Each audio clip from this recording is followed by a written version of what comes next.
欢迎来到巴巴娱乐呀频道，请订阅频道，所以大家不要错过当天最热门的新闻。我们今天的时事通讯包括以下内容：肖战杨紫再合作被转恋，无实锤，粉丝别瞎磕了。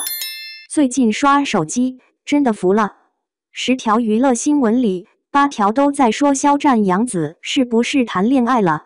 剩下2条还在问他俩到底好没好上。说实在的，这俩人从余生请多指教合作到现在，绯闻就没停过。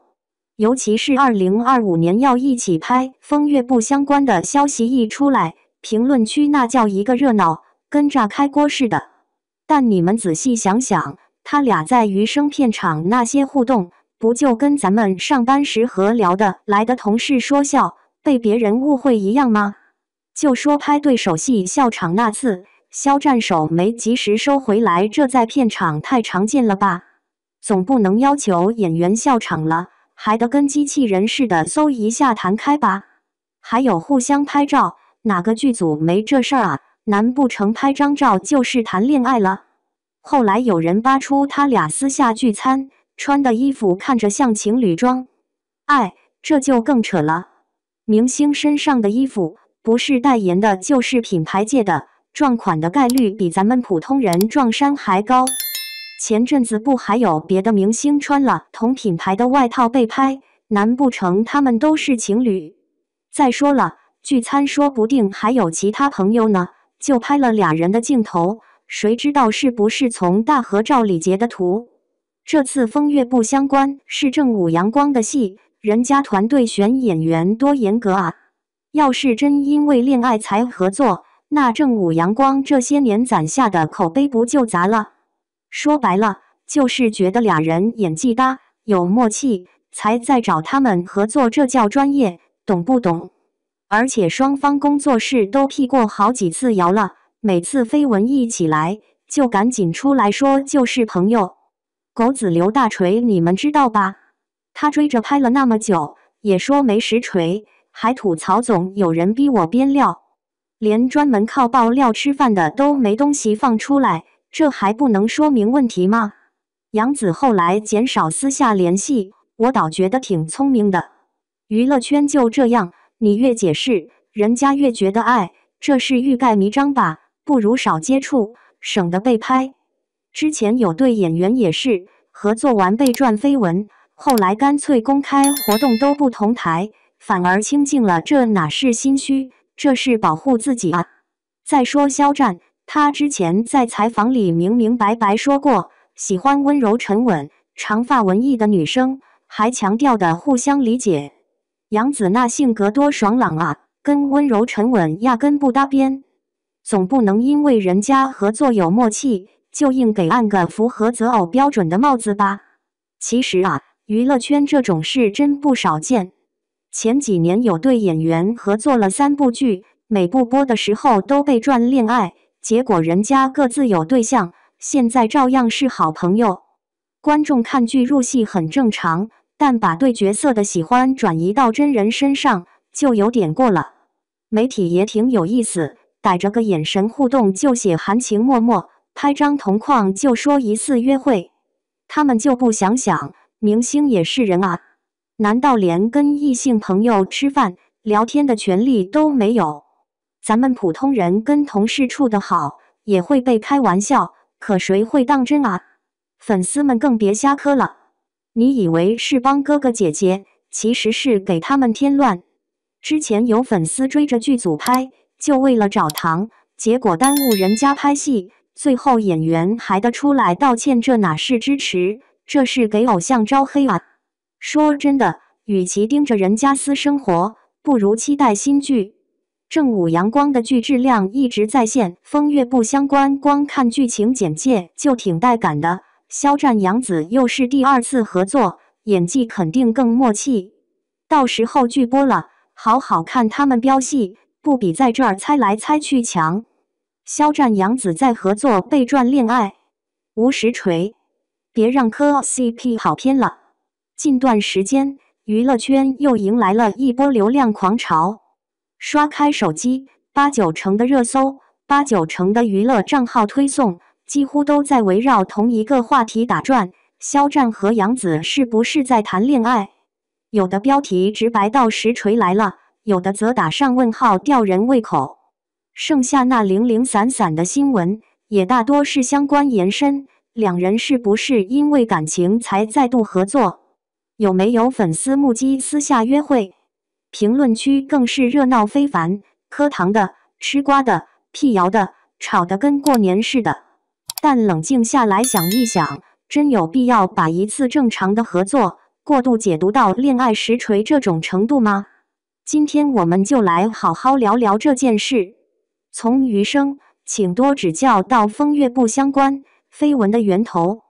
说起肖战和杨紫的缘分，很多观众第一时间想到的就是那部2019年开机播出的电视剧《余生，请多指教》。这部剧播出时，正好赶上肖战事业的一个关键节点，杨紫本身又是国民闺女出身，路人缘极佳，两人搭档自然而然引起了巨大关注。剧中顾魏和林之孝的甜蜜互动，让不少观众嗑生嗑死。尤其是几场高甜对手戏，眼神拉丝、举手投足之间的默契，被不少网友直接带入真人。这俩人是不是戏外也有点什么？从此，绯闻的种子算是埋下了。2025年风月不相关的官宣，更是给这股风添了一把柴。正午阳光出品，肖战杨紫二搭，网友们一下子炸开锅，这不就是命运的安排吗？官方都替我们圆梦了，各种磕糖的声音此起彼伏。于是，原本只是合作的两位演员，又一次被推上了恋爱传闻的风口浪尖。片场互动被过度解读的暧昧瞬间，有人翻旧账，说他们在余生片场时互动过于亲密，比如笑场时的手没收回，拍摄中难免有笑场，演员之间动作没来得及调整，这是再正常不过的事。但在粉丝眼里，这却成了舍不得放开。互相拍照，在剧组互拍花絮，互相调侃，是很多剧组的日常。可一旦被传出，就立刻变成了情侣才会做的事。私下聚餐，同事之间聚餐再常见不过，可被拍到后，立刻被扣上疑似约会的帽子。更离谱的是，有人拿他们穿的衣服做文章，说像情侣装。要知道，明星穿的衣服大多是代言或品牌界的，撞款几率远高于普通人，硬要解读为恋爱暗示，就太勉强了。这些所谓的实锤，放在日常生活里，就像是我们和同事一起开会、吃饭，被人偷拍一张照片，然后编排成地下恋情。换位思考一下，就知道有多荒谬。娱乐圈捆绑营销的老套路，为什么每次两人合作都会伴随着这样的流言？原因其实不复杂。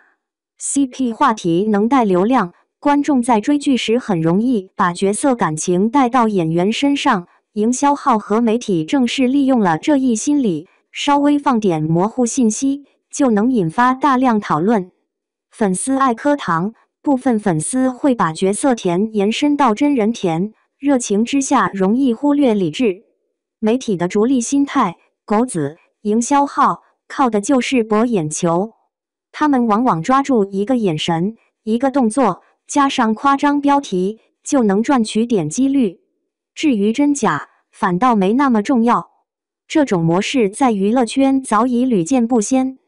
从早年的胡歌、唐嫣，到后来的杨幂、李易峰，再到如今的肖战、杨紫，每一对荧幕情侣都逃不过被赚假戏真做。工作室与狗子的态度，真空才是最大的谣言。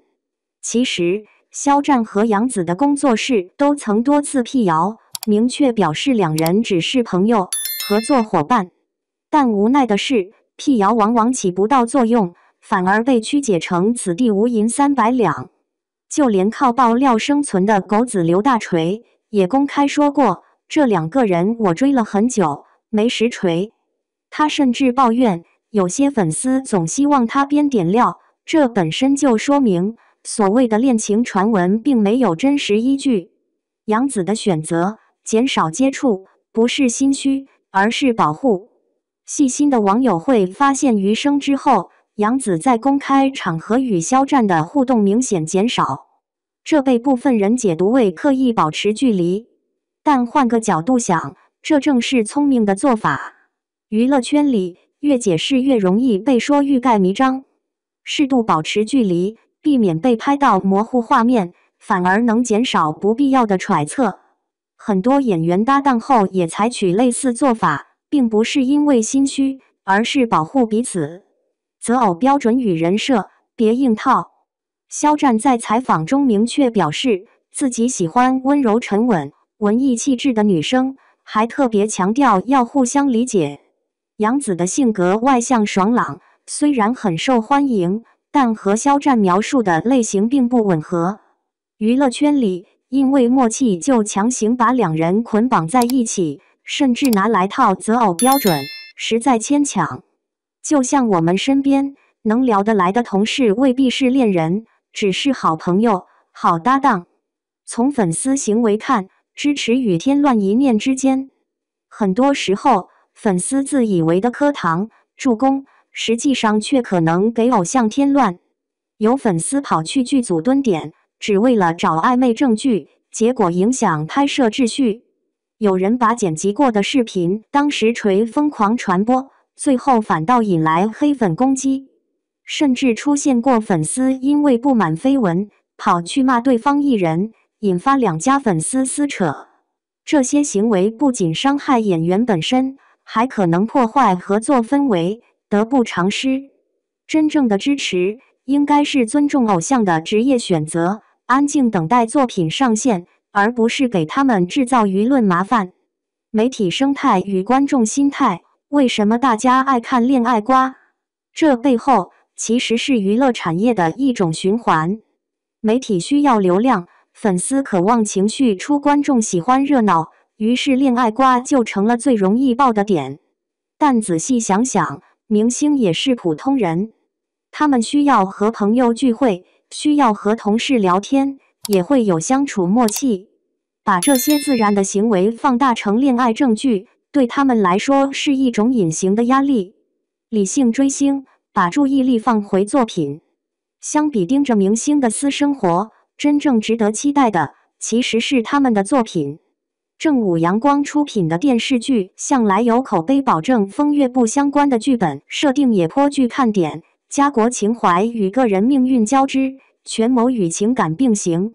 肖战和杨紫经过一次合作后的磨合，演技默契只会更上一层楼。